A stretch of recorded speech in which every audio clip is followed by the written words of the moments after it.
Slovensko, príď si uctiť.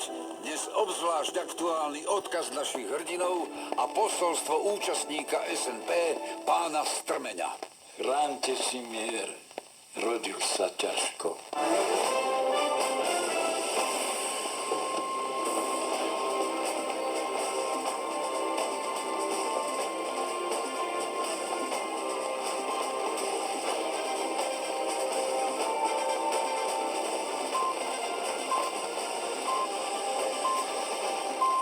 Boli 2 hodiny.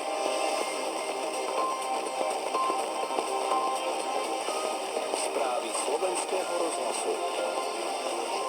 Jedným z konsolidačných opatrení DPH 7 000 úmrtí v Európe v lani súviselo s teplotou vzduchu. Vyplýva to z najnovšej štúdie. Dnes prevažne malá miestami prechodne zväčšená oblačnosť a naďalej veľmi teplo 28 až